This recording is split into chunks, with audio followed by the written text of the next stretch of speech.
Hello everyone, আজকে আপনাদের দেখাবো কিভাবে খুব সহজে প্রেসার কুকার দিয়ে খুব সুন্দর একটা পুডিং বানানো যায়।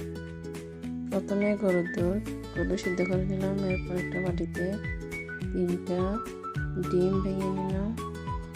এই 3টে ডিম ভেঙে নেওয়ার পর একটা হুইসের সাহায্যে এগুলো ভালোভাবে মিক্সড করলাম। মিক্স করার পর পরিমাণ মতো চিনি দিয়ে দিলাম। আপনারা যে যার মতো পছন্দ অনুযায়ী চিনি দিয়ে নেবেন। চিনি দেওয়ার পর এখন ভালোভাবে আবার নেড়েচেড়ে এক পাশে করে রাখলাম। এখন যেটাতে পুডিং বানাবো ওই পাত্রে পরিমাণ মতো চিনি দিয়ে নিলাম ক্যারামেল বানানোর জন্য।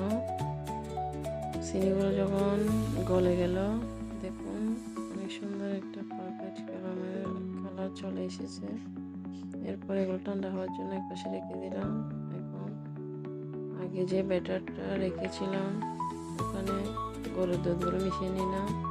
একটু ঘন হওয়ার জন্য পাউডার দুধও মিক্স করলাম এগুলোর সাথে, যেন একটু স্মুথ হয়।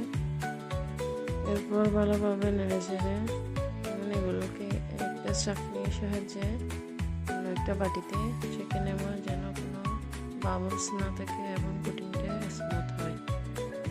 এখন এগুলো ছেঁকে নেওয়ার পর যে দেখতে পাচ্ছেন এগুলো ফেলে দিলাম যেন পুডিংটা সুন্দর হয়। এখন পুডিংটা দিয়ে নিলাম ক্যারামেলের উপর।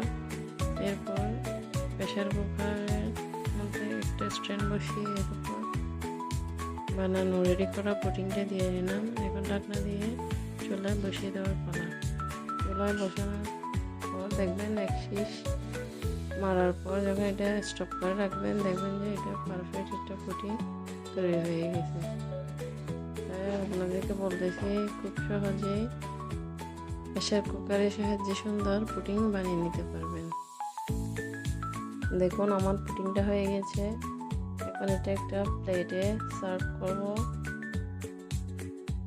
দেখুন মাশাআল্লাহ আমার পুডিংটা কত সুন্দর হয়েছে। এখন এটাকে কেটে নিলাম এক পিস। এটা প্লেটে নেওয়ার আগে বাচ্চারা দেখুন কিভাবে খেয়ে ফেলতেছে। পুডিংটা অনেক মজা ছিল।